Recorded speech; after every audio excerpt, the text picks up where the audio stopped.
But Ajit வாழ்க, விஜய் வாழ்க, நடிகர் அஜித் குமார் கடந்த வாரத்துல ஆங்கில ஊடகமான ஹாலிவுட் ரிப்போர்ட்டர் சேனலுக்கு பேட்டி அளிச்சிருந்தாரு. அவரோட பேட்டி பெரும் கவனத்தை ஈர்த்தது. இந்த பேட்டியில அவர் தெரிவித்த சில கருத்துக்கள் விஜய்க்கு ஆதரவா இருப்பதா, விஜய் ரசிகர்களும் அதே நேரம் விஜய்க்கு எதிராக இருக்கிறதா நெட்டிசன்களும் கருத்து தெரிவிச்சிட்டு வந்தாங்க. இப்படி இருக்கும் போது நடிகர் அஜித் சாணக்கியா சேனலுக்கு அளித்துள்ள செய்தி குறிப்புல, ஆங்கில ஊடகத்திற்கு நான் அளித்த பேட்டி இளைஞர்களுக்கு நல்ல கருத்துக்களை கொண்டு சேர்ப்பதற்கு பதிலா பலருமே அவரவர் அஜெண்டாவுக்கு ஏற்ற வகையில பயன்படுத்தப்பட்டுள்ளது. எங்கு எதை எடுத்தாலும் பரபரப்பா முயல்வார்கள் என்று எனக்கே தெரியும். எனக்கு பிடித்த பாதையில் ரொம்ப பாசிட்டிவான எண்ணத்தோட நான் டிராவல் பண்றேன்.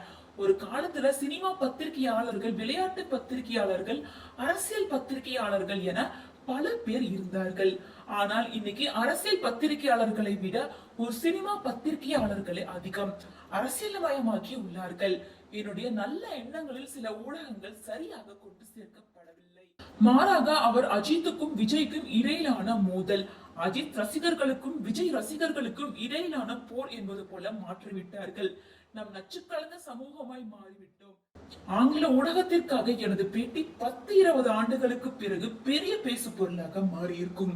உங்களையும் உங்க குடும்பங்களையும் முதலில் பாருங்கள்.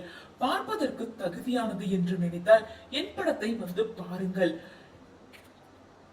நான் எப்போதும் ரேஸ் காரில் அமர்கிறேன். உயிர் போவதற்கு ஒரு நொடி போதும் என்று எனக்கு நன்றாக தெரியும். என் உள்நோக்கமோ திட்டமோ இல்லை என்பதை புரிந்து கொள்ளுங்கள். வாழ்க்கை மிகவும் எளிதாக இருக்கக்கூடியது அல்ல. என்னால் முடிந்தவரை மகிழ்ச்சியாக வாழ்ந்து கொண்டிருக்கிறேன். கரூரில் நடந்தது துரதிருஷ்டமானது. அதை நீண்ட நாட்களாக நடக்க காத்திருந்த ஒரு விஷயம். இதற்கு முன் ஆந்திரா சினிமா தியேட்டர்களிலும் பெங்களூரு கிரிக்கெட் மைதானத்திலும் நடைபெற்றுள்ளது. பல நாடுகளிலும் நடைபெற்றுள்ளது.